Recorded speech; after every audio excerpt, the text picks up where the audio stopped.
Classic, man.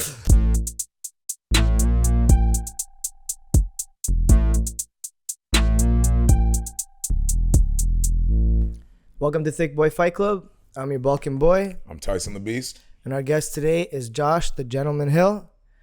Before we get started, sponsor shout-outs. Kangen Water, Top Mutt Studios, always. #1, always. Kimura Blessed Wear, Edibles, Bearded Bites, Mo Mind, Clinch Culture.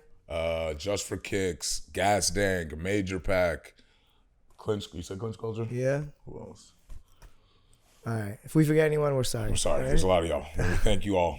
Thicc Boy Restaurant shout-out. I've been going to this place called Clooney's Bistro. It's like a French spot in the distillery, but they have this duck with duck egg on like a French toast with French fries thing. It's Fancy guy.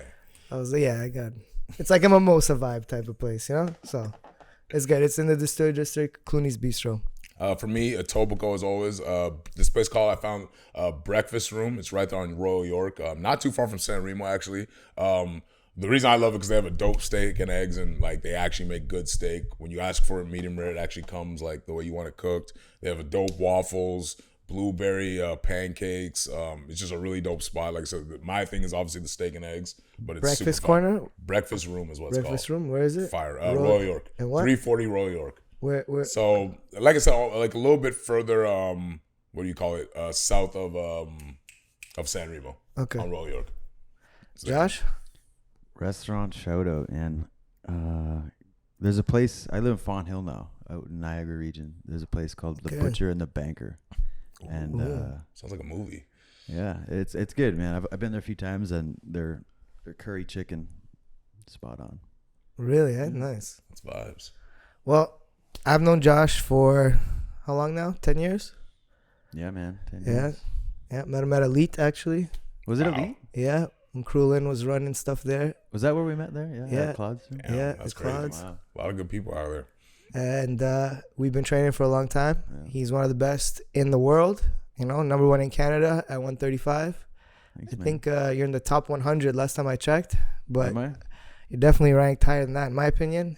And Bellator, in the Bellator now, he's one of Bellator's in the top 5 now or top 10? I think they have me at 7. 7? Yeah. Yeah. So Tough division too in both. Dude. and he's yeah. in the Fucking- Killers role. I think we talk about the 135 division more than any division on this podcast. In I think both Josh knows organizations, too. in It's my probably opinion. one of the. It's not probably one of the hardest divisions to get into a big show and to. Yeah, it's Stacked. bantamweight's taken off huge. You know? Huge, I used yeah. to be lightweight. Yeah, lightweight's still stacked. I think. Still stacked, But I yeah. think bantamweight. Obviously, I'm biased, but I think it's just In the last 5 years, especially like Lightweight wow. will always be stacked because how many people fighting that? Like Roy toss. Yeah, but yeah. 35 in terms of just pure freaks, especially in both organizations. Yeah, because it's most unreal. people on average men weigh around 155, I 170, would right? say, yeah. But for us smaller guys, I Little mean, we guys love are- watching Multiplying. multiplying. Yeah.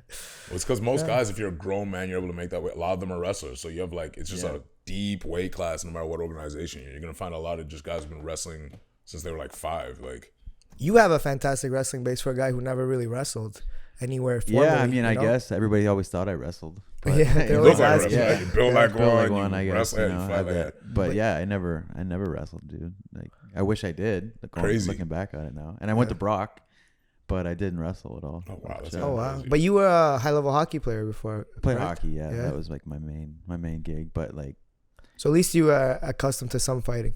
that's why I went to MMA, man. After, because I knew my junior career was done, and then I was like 21, and I guess I have aggression issues, and I had to do something. So then I found grappling. Actually, I was working out at a gym, and 2 brothers were teaching a grappling class. Jewel brothers, remember those guys? Yeah. Yeah. I wonder where they are now.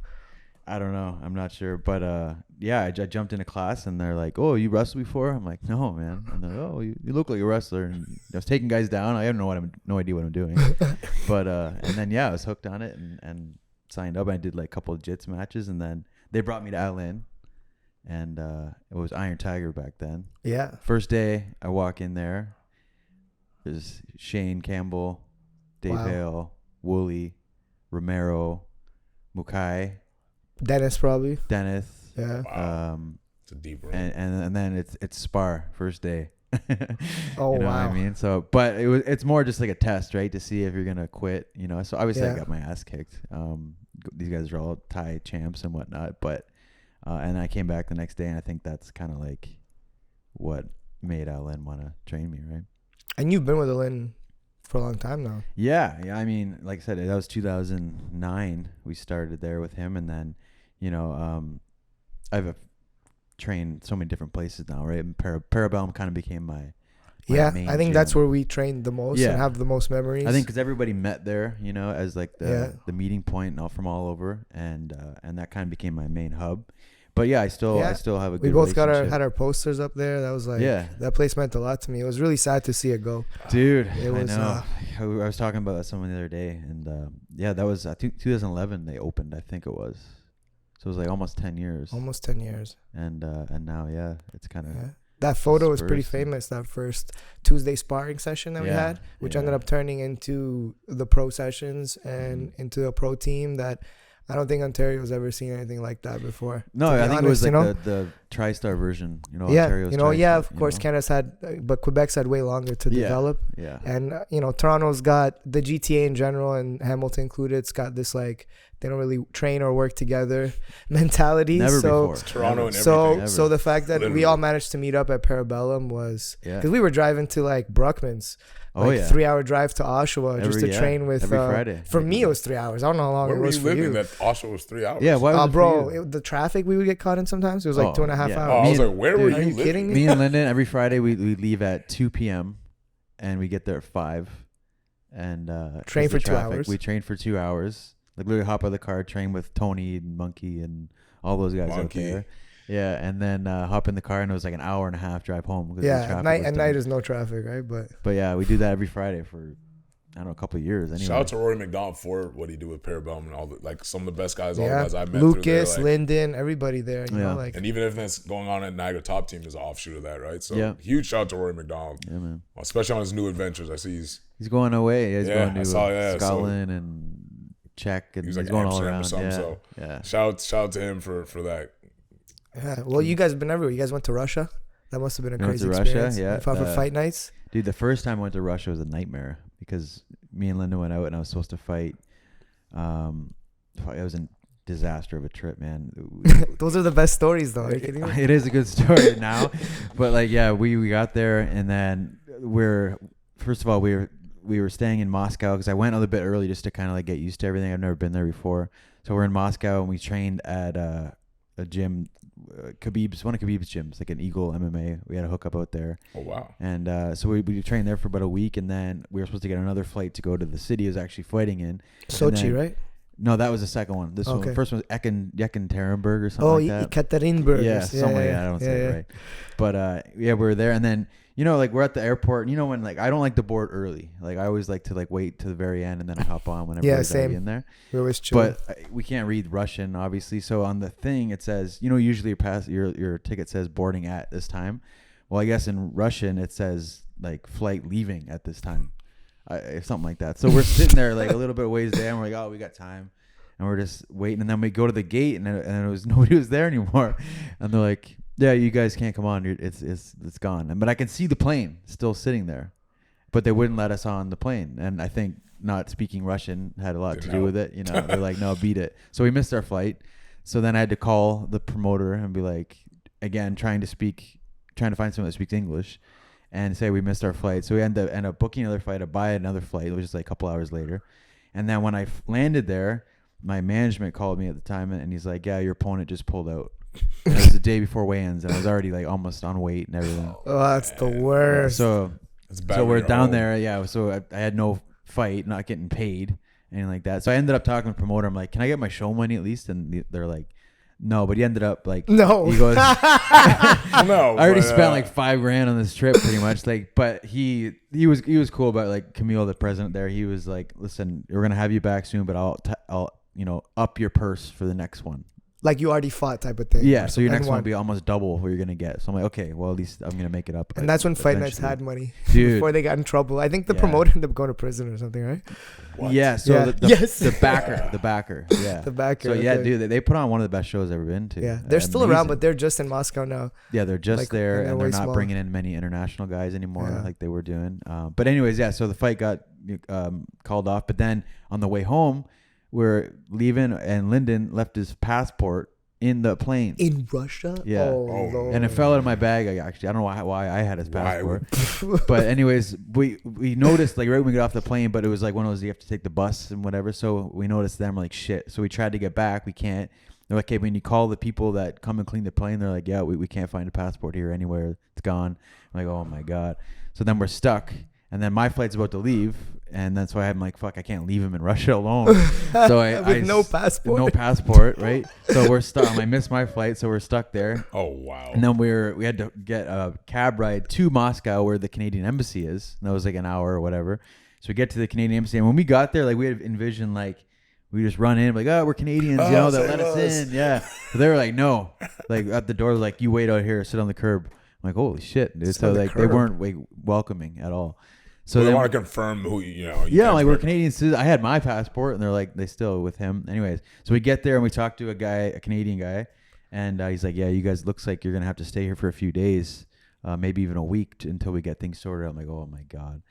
Anyways, so we're there. We're like, hey, we're gonna have to stay. We're trying to plan, stuff, and then they called us back like 2 hours later, and like, we found your passport. And I guess he had like his passport was in one of those like little carrier things. Yeah. And then when they found it was just an empty passport. So I think somebody grabbed it. I don't Took know. what they took needed what from they it? needed and like chucked it. Anyway, so we found his passport, and then we had to book a flight later to come home. But yeah, it was a nightmare of a trip. No fight, Wow. stranded there and shit. But that was the first one. And then I ended up fighting in Sochi a couple months later, and that was awesome, man. Yeah, that was when me and Rory and Lyndon all went. But it seems like you end up with a pretty good experience out of it all because you also shout out to our guy Anthony Gutierrez in Kansas City. Like you've gotten to travel Shark through bait, fighting, Shark Bait, the homie. Because you were on the Ultimate Fighter with him, and the C. So like, what was that like as an experience? Because obviously, everyone always thinks about like that being fun, but a lot of guys I know who've been on always say it's one of the craziest experiences. It is crazy. It is. It's definitely kind of almost like a surreal experience. You know what I mean? Especially if you grew up like watching it early. Yeah. Like we probably all did, right? Oh yeah. Of course. I got hooked on MMA watching the first. Watching it, yeah. I mean, I watched it from I think season 1 to 5, and then after that, I was just kind of like I watched the season 10 though. Season 10 was a Kimbo one with Kimbo. Okay, yeah, a lot of people say they watched that one, right? Because that was like a big draw. But yeah, man, it was cool just to be there and like kind of like, oh shit, I'm on the show that I watched before I even started training. Yeah, you know what I mean. But yeah, it was a cool experience, dude. I mean, it's a weird one. Like you're, living in a house with people you don't know who you're gonna fight, and there's no TV, there's no music, there's no books or magazines, there's no. But they want you to go kind of crazy. But you said there was closets full of liquor. So like you to can drink. booze. And the biggest problem was like. There's only so much you can do, so everybody kind of congregates in the kitchen, and when you're just bored, you want to eat, right? So like, and you can order anything you want, and they'll bring it to you. Oh, they make it a struggle on you. Oh yeah, like you can order like a gallon of ice cream, and they'll, you know what I mean. So it's hard, and you gotta make weight the next day on 24 hours notice. So it's that constant struggle of like keeping my weight down. But you can literally eat. You can literally eat things that like, oh man, you have so many things available to you. And you're forced to be in a house with things that you probably, when you're in discipline mode, you wouldn't even put in your house. Like, I'm not putting a stock of alcohol or ice cream in my house 2 weeks before I fight. I'm just not gonna give myself the option to be tempted, right? No, yeah, for sure. But so yeah, so it makes it. And what's it like with all those people around with cameras and stuff? Like, first, do you get the first 2 days, I'd say, is like kind of weird, right? Because like there's cameras set up everywhere, but there's also 2 crews following you, like people around with the camera, right? Do you start talking to the crews and stuff? Do you make friends with them? Or like, you just they tell you not to, they tell you to act like nobody's there. And like a lot of times, especially like the first day, it's like you're sitting talking with somebody, and then the crew walks in, and then everybody just kind of stops talking, and they're like, "Hey guys," like, then they'll tell us, be like, "Hey, just pretend they're not here, just keep going on with your thing." And then after like I'd say 2 days, you just kind of. It becomes normal. It becomes normal. The best conversations between fighters are the ones we probably don't want people to hear outside. Yeah, exactly. It's just a fact. But I remember one thing I guess that they give you those necklaces, and it has a mic built in. Yeah. So you can hear you everywhere. Oh no. And every night you got to put it beside your bed.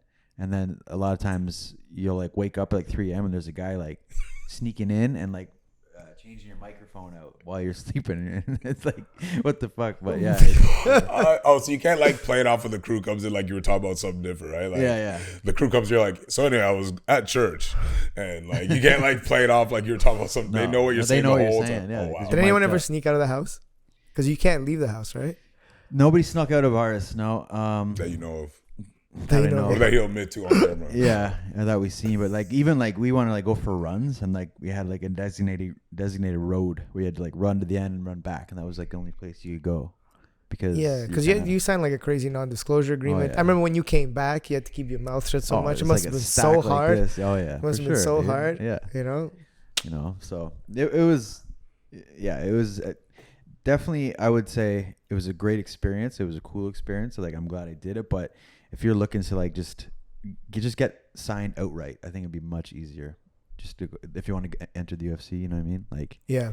the Ultimate Fighter route is much more difficult, I think. Because the Contender is probably the better route where guys are able to do their own camp, do their own thing, and then you just fight, and then It's just like a regular fight, right? because so much of one fight. Yeah, so much of your fight is your preparation. It's literally It's one of like- the hardest tournaments. Yeah. And only one guy gets to win a decent contract. Well, and I wouldn't even say decent, but yeah. And then the other guys maybe get a fight chance in the UFC. This you know? thing, like, I was on a kind of a shitty season for guys because It was the girls' it was first the time. first season ever that they had Ronda, girls Misha, with Ronda yeah. and Misha, right? So probably a lot more eyes though because of it. yeah, but what they said to us right when I won to get on, and we all like kind of sat down, and they had the 8 guys and 8 girls that were going in the house. They're like, they said straight up, like, guys, sorry that you're gonna take a back seat this season.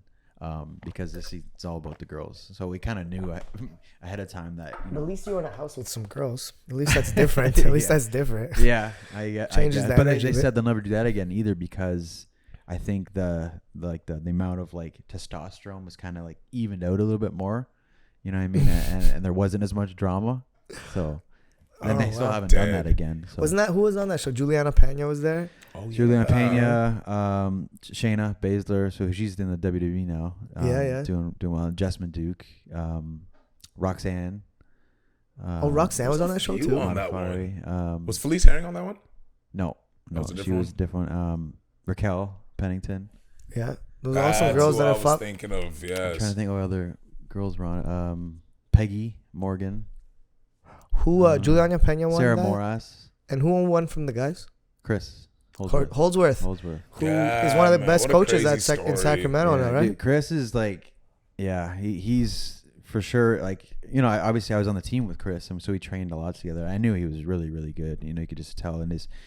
And when I go out to Alpha Male, I mean, he was my connection to go out. I was gonna ask. because- That's how you got in with Alpha Male, right? Yeah, because I met Faber there, but he was there for Chris, right? And I've always been a huge fan of Uriah, right? Right. Who Before isn't, especially for us, like Especially smaller little guys. guys, man. Right? Yeah, Like, he was the. he's the him. I pioneer. met him and Jens were like my favorite little guys, and Jens they Paul, fought. bro. Like it was I like, loved that fight. That Those was are like the guys that made biggest you be like, oh, I can get to the featherweight UFC fight. too. It's not just for big guys, you know? Exactly, right? So then I met him there, and then yeah, so I messaged Chris. I'm like, can I come? He's like, yeah, and I hooked me up with Faber, and that's kind of how we started a relationship. But yeah, Chris, man, it sucks that his career did get cut short because very, very good. You know, everywhere really. Yeah, man. Good What jiu-jitsu What guy. exactly happened?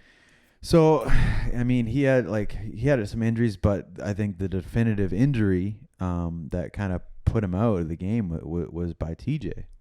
And this is, I mean, I've trained with TJ as well in the early days. I mean, early for me, but the old gym at Faber's place. Yeah, when Ludwig first got there. And Yeah, when Dwayne was there. So you were there at the peak of, I would say, like Yeah, when Alpha yeah. Male had Ludwig and Faber, When Mendez and Mendez was there, and Benavidez was still there. Yeah, Dude, that I mean, Three guys my and- first like Garbrandt, time that- Dillashaw. Cody Three weight was, like, classes in a row, all the barely- way up to being champs or fighting for a belt. Yeah. Like I remember my rounds when I got there, it was like Faber, TJ, Benavidez, Chad, Cody, Feely, Lance, Andrew Feely, Yeah, 45. Palmer, Lance Palmer. Everyone yeah. forgets Beast him. of a wrestler. Beast of a wrestler. and World Series then of fighting. there's so many guys that like You've never heard you of them. never heard of just that beats. are killers. You know, He's a national champ. He's a state Yeah. champ. Yeah, you hear that all the time. But you were saying TJ. Oh yeah, but TJ, as far as like, apparently he need Chris in the head. when they were training, I guess no knee pads or whatever, and gave him concussion bad, and that kind of like, I guess disabled him for he started getting super bad concussion symptoms. Even when he fought, I remember he told me. Because he fought after that injury, right? Yeah, and I think he won the show, and then he had one fight I think after that. Yeah, he only had like 2 or 3 fights in the UFC, right? I think it was just the 2. Jeez, knee to the head with no pads. Because I know Rory had the rule where you can knee if you have pads, but even then it's kind of like you don't want to knee a guy in the head still. You want to like touch him with it, but not like knee to the head though. Like, I know. I'm not gonna mention names, but somebody like cracked my rib right before a fight with a knee, and I was like, fuck, so angry about There's been a few people in our gym. Every gym has those everybody. But that's why I rated Rory when I was like, damn, that's a good point where he made it an issue with you guys. Like he was always yelling at guys about not having knee pads. And a lot of gyms, it just if it's not padded, you can't use don't it. Throw it if it's not padded. I agree. I totally agree. Damn, I did not know that was the case with I always thought he had some type of rare issue with No, he got. I didn't know that. That's an inside story. Yeah, I was about to say that's not a very public. But everyone knew that he had a concussion. You heard it here first, Thick Boy Fight Club. You heard it here first. But even like when I go out there now, like he's the main like jiu-jitsu coach out there. Yeah. I see him. Still, it's crazy how Mike Millard is too. Mikey's doing well. He's a coach. So when he was this a clean knockout concussion or was it like a concussion he stopped and? I'm always intrigued by the difference between guys who get knocked clean out and can go 10 more years. And then I remember when random stories, and then some guys' careers are never the same. Like I guess it just kind of. I don't know for sure. I don't think it was a clean knockout. I think it was just right, like because like I mean, I don't know. Maybe it's accumulation over time. You just got hit so many times, obviously, and then that was the one that just kind of did it, right? You don't really know, but yeah, and I mean, I've trained with TJ, and like. As a person, I got along with him great. I think he's a nice guy and shit, but not a good training partner. I've heard this I've heard this. This is like public knowledge. Yeah. Well known. It was brought up a lot during the Corey fight. Yeah, the Corey Sandhagen fight was brought up a lot. That he injured. He's extremely competitive, right? Which is good, but it's to a point where it's like he'll do anything to get the up on his training partner, and not just your opponent, right? So, yeah, I mean, like, just like I remember, like we were doing ground and pound drill, and it was like. In ground and pound, when you have little puffies on, like you're just gonna touch the guy just to make him know he's getting hit, but you're not fucking full on smacking him. Yeah. And he like kind of like postured up and just like crack, like full on. I'm like, what are you doing? He's like, oh, sorry. I'm like, well, you don't accidentally do that. You know what I mean? So you don't accidentally hit me. It was just kind of shit like that, But there's so many guys that have said that there. And it's a common story, Cody. Yeah. It's been brought up so many times with his fights. Yeah. So I mean, like that's what I said. As far as the training partner, he's not. I think that's why Cody tried to knock him out in training, and had that famous footage of him getting dropped. I heard Cody gets down too, though. I've heard some Cody does. Like, I mean, my boy Tony Davis goes out there.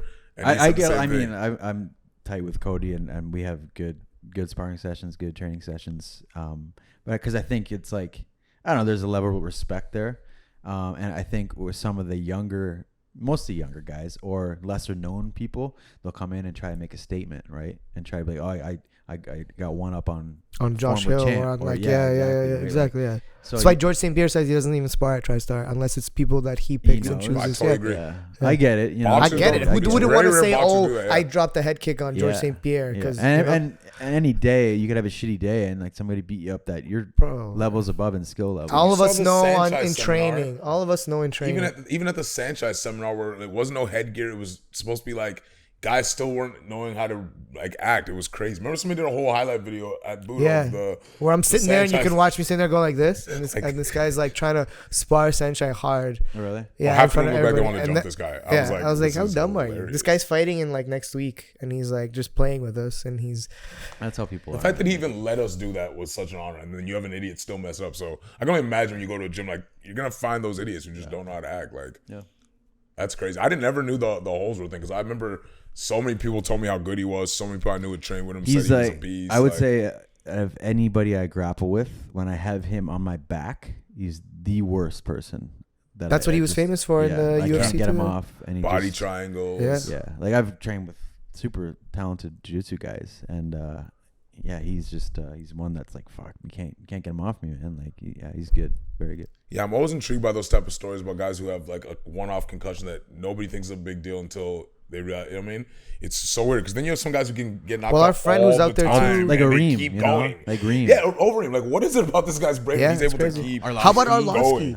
Arlovsky we went through like almost 10 years ago talking about how he has a glass jaw after he got knocked out But by now Tim he's getting Sylvia. hit more, and he's And he's take taking more, it. so And you're like, what is going on? I mean, now I to don't be know. fair, they are heavyweights, right? And Chris, you know, when we're talking about 135, and I've been, you know, me and you've gone into a lot about this, but like there's studies we've done about like the size of your jawline, the size of your neck, and he was a more like leaner Yeah, I guy. was thinking about this You know, every- you just, But then, I always but then wonder. I also was like, I agree with that. But then it's like you're getting hit by something that's much bigger, so it's kind And of equivalent. here's No, another I crazy agree. thing. Like that's Your what I'm brain so- is actually, your organs are actually not bigger than the smaller guy. So that's another crazy thing is like, just because you have a bigger frame and a bigger head, you have the same size heart. This is why big guys get tired. And you have the same size brain.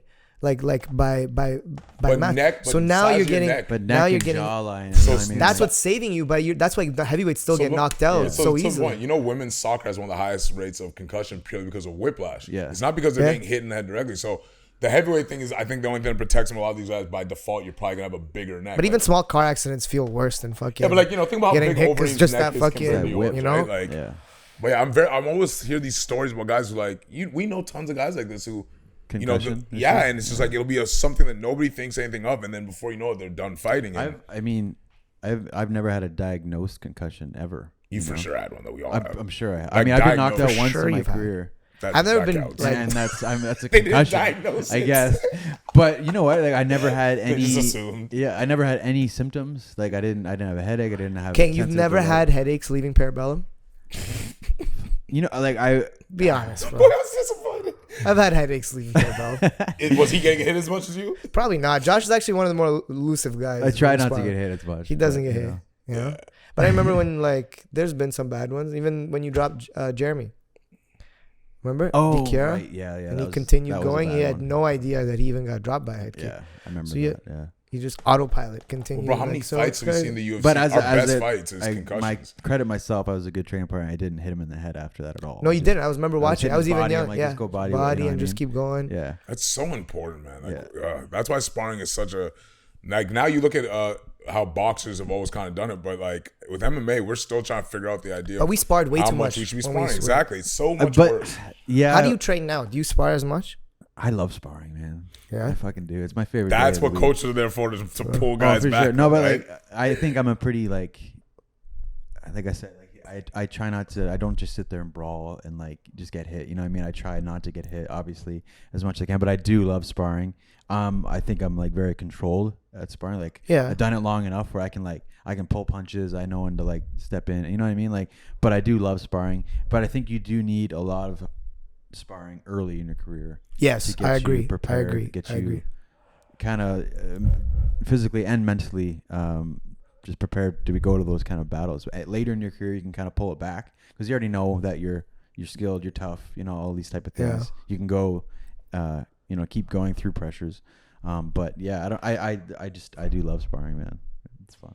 yeah. How often do you spar now? You'd say when you're in When I'm in camp or without? Yeah. When I'm out of when camp? you're not in camp and healthy and once a week, twice a Probably week, once a week. once a week. Yeah, What about Yeah. in camp? that In sounds camp like a twice healthy a thing. week. See, that's not bad though. Yeah, That's not No, bad. yeah. Bro. That's not extreme We at sparred all, more than bro. that when we were Yeah, in when we were Parabellum. younger, it was probably like 3 to 4 times a week sometimes. four. Dude, Yeah. 2 is that's a solid, especially And when for I guys first- around as long as you are. 2 is Yeah, good, I man. think 2 is that's- I'm good. assuming Yeah. big and then small, right? Yeah, that's what I mix that big gloves. That's and then perfect. small That to gloves. me is like the best case. We only way to started do it. doing that near the end of like when we started getting like learning When how to everyone like started train getting better concussions and and like injured, you know. like- Well, I remember when I was Alpha Male, they did the first 3 rounds big gloves and they switched 3 rounds to small gloves. And so back at Parabellum, all we did was big gloves. Yeah, for the which longest was time. I'm foolish, like, hey, guys, really. let's start doing little gloves because we're fighting with little gloves. You know, the defense is so much different. Everything is the grappling is obviously way different. Yep. And then we finally did it, and then now it seems we're sparring Way more with just small little gloves. and Yeah. not Well, you big know what's gloves. now becoming a big thing with all these leg is sparring more without shin guards. Anybody, I'm sure you guys can both contest this. The first time you kick somebody without shin guards hard, and It's you so realize true. like, oh, I can't. Kick, It's so true. I can't just kick your arms with reckless abandonment. Now I actually have to. First yeah. time you kick somebody's Yeah, we've been elbow sparring. without We've been sparring a lot. Like no, you get a shin rude pads, awakening, bro. And like, and it's Chris way better. Weidman, Yeah, his coach opened him in like, yeah, when he was throwing that kick, like every time he was doing it in practice, he had shin guards, and you're able to, you Put it know, in oh there. yeah, you know Soccer when you have kicker when you have guys. those king shin pads, the big, big, yeah. Does you not just take- blast You it can just anywhere. throw You know, forever, yeah. it's true. Connor, I wonder when he was kicking like a madman, like you wonder how many times are these guys doing it without shin guards to actually know, like I can't just throw a leg kick at you with all my power. and true. hope you don't check it. Speaking it hurts. of, you were the first guy to bring the calf kick to Parabellum. Because you were down at Alpha Male probably getting fucked up with it. And then you came up top and you started fucking us up with it. That was like that. I remember that day. That day sparring with you really sucked. Because I think I got dropped 3 times to the calf. Like by the end, he fucked up my leg so much that every time he would just kick it, I was just like. But you can attest, when you do that with shin guards, you have way less fear. First time you're doing calf kicks without shin guards, you're a lot more tentative the first time. Oh, yeah. I totally wait till the guy's foot is planted now. It's about the timing, right? So once you get it down, you can kind of like, when you can throw it when he's not going to check it because he's putting his weight down for the jab. Yeah, and it's easier in MMA because guys have to be heavier stance, right? It's you could see why it doesn't really work. In Glory, you see more guys going for it now, like kickboxing, but in Muay Thai, they're always doing this. Like it's too risky. The Anderson fight and the Weidman fight are proof that like you have to do it without shin guards because you can get a false sense of what a kick being checked feels like if you're only using shin guards. Yeah, like, connecting shins is one of the most painful things I would say when we're doing it. I know when you're in the fight though, it is like, even my last fight, like I was fighting a southpaw, so that inside leg kick is there a lot, right? So I threw it a bunch of times, but he checked a few times, and I remember like. I could feel it, like definitely, and like it's gonna swell up later, suck, right? Yeah. But like I remember even Alan is like, he's like, how's your foot, how's your ankle? And I'm just like, sucks, but I'm still gonna throw it. You know what I mean? Like, of course, I broke my hand in one fight, second punch I threw. Yeah, and I didn't feel any pain, but I heard a crunch, so I knew because it was on the top of his head, and I knew I'm like, it's probably broken. But you just continue throwing it, you don't feel anything. Yeah, I've done it twice. Yeah, and that's right. Like it's not pain, but you can tell something's wrong. Something's wrong. Yeah, you know what I mean, it's like feels like. And you're gonna have mad trouble taking your glove off later. Oh yeah, it blows up, and that's where you gotta get off like quickly, or you have to cut it off. But yeah. So what's anything coming up for you? Like I know that was obviously a tough fight. The last one, like I said, it's nothing but killers in Bellator. Yeah. Have you heard anything about anything coming up? We'll see. I was offered a fight in September, but I've been having back injury for the last year actually, since October last year. I think I had a bulge disc, and then I just kind of lingered and created a bunch of other issues, and even going into the fight with Stotts, like it was like I was supposed to fight him in November of last year, and then I had to pull out of it because I was just like I couldn't even fucking barely walk, let alone train. And is it accumulative? So like after you do a hard training, you just feel mad tight after? Yeah, like as the next session went on, it was like got worse and worse, and my back would lock up and like seize, and I could barely. Knows that feeling. Yep. I had that one for one fight. It fucking sucked. Every wrestler knows that feeling. And so I took some time off and rehabbed it and like started strengthening again, and it got better. And then just recently, when was it? August? No, July. Started to come back again. So like they offered me a fight September. I wanted to do it, but I just wasn't able to train. So I'm just getting back into training now. So I'm hoping November, December, something like that. So how's training been with, because obviously we're here in Ontario, and it's obviously not the same as if you're in, California or Alpha Male or Florida. But you're splitting your time between Niagara Top Team, shout out to Prickett, and Alpha Male, correct? Yeah, I mean, I'm going all over. I mean, yeah, Parabellum's no longer, right? So, I mean, Lyndon is working on, opening up a new spot. So, but we're eagerly awaiting for that. Yeah. So, I mean, I got my gym, Vision Quest, in Binbrook, but it's kind of, on the outskirts, away from everybody and everything, and it's a smaller gym. But I do have guys come in occasionally. We train there. And you have your top pupil. I do. People know you're also a very good coach. And Liam Gallagher, can't wait to see him go pro. Yeah, he'll be going pro. So this is his last amateur fight, right? November. Yeah. So he's scheduled to fight in 2 weeks in South Carolina. How'd you get him that? Easier. Dude, it's easier to get a pro fight than it is an amateur fight around here. It's crazy. Because who's going to take a Canadian guy from that far to fight an amateur show? So and he's been out of the cage for about a year, so he wanted one more just before his pro, just to get, shape. He's ready, though. He's definitely ready. But I understand him wanting just to get back in there. And so we found him this one. Man. Yeah. It's smart. Isaiah had a fucking fantastic fight. Isaiah, man. Oh, man. Give me scrappy kid. He just kind of like, if I can just harness his nervous energy and kind of put it in the right spot, and then for sure he's he goes in there at 1,000,000 miles an hour. Doesn't know how to doesn't have no energy management yet. Which is something we can. But it's exciting, man. He scraps. But he's his That's last what fight amateurs was are for, scrappy. bro. Just Exactly, like in boxing. That's yeah. what amateurs are for, man. I want to get as many of those as we can. Yeah, man. Don't be in to, a rush to go pro, man. Amateur career is so much more important than people realize, man. Yeah. You can't go back once you go pro. Yeah, Period. for You sure. can't go back. And you need to develop to get to a big show. And I wanted to ask you, like, how much do you love Bellator? Like, do you love fighting for Bellator? Yeah, I like it. Yeah, I've heard Yeah. nothing but good things. Yeah. I've heard I so mean, many good things So about many good Bellator. things from guys who were over there. People who've I left. think Like, the Bellator of like 5 years ago or even 10 years ago, it's like it's gone. You know what I mean? Those days of like when Rebney was running it and whatnot. So I think now. Rebney, everyone remembers that guy. I mean, what they're doing now, like they're signing so many guys. you They have got to Scott respect Coker them. You running have it. to They're respect spending Bellator now, money, like they're paying the fighters. AJ McKee might be the best 45 in the world. Yeah, Like dude. you guys got killers over They there. put on the show itself is awesome. You know, I mean, the production value. There was Showcase now, which is huge. They got big personalities working there. John they got McCarthy is the John, commentator. They got Moro is the. And I heard they're giving passes to a lot of fighters if they want to do the boxing thing without any problems. Yeah. That They guy actually, who fought in the they're much more the liberal. Jake They Paul like fight guys. was still under contract, Right. right? He's still under contract, and they let him do it with no problem. Not even a. So man, I think like and look at the divisions, like especially the bantamweight one. It's just they're signing Yeah. everybody every time. guys are stacked The over champion is Sergio Pettis currently, right? Sergio, who I wanted that fight when he was first coming up. I mean, Yeah. I think that's a great fight for you. I would love to watch that. yeah, he's He's a small so 135. Where he just, Yeah.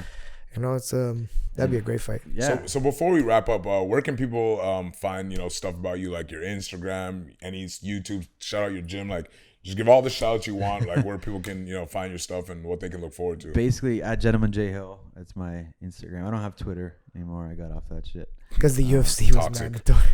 It's toxic anyway, bro. Just- yeah. You're not missing anything. But yeah, and then my gym is at Vision Quest MMA. Shout out to the There. original movie, the wrestling movie. I know. That's what I was What- thinking. oh, So yeah, yeah. Bro, you're a wrestler at art, bro. You were a wrestler in I know, right? That's what Vision everybody Quest. thinks Like of when you said that, I was like, he didn't wrestle. Wooly loves it. That like, especially earlier when he was like my only and main wrestling coach, because like Shout I was out like, Adrian oh, Woolley. he's a wrestler, and I'm like, no, and then Wooly's my wrestling coach, but so he's obviously done something right. Now you own a gym named Vision Quest. Now I own a gym named Vision Quest. Yeah, God, that's I where I remember was how from the movie. Dude. I used to watch that movie before every fight when I first. Have started. you watched it recently? I was like, this is so unrealistic now. When I was in high school, It's so good though.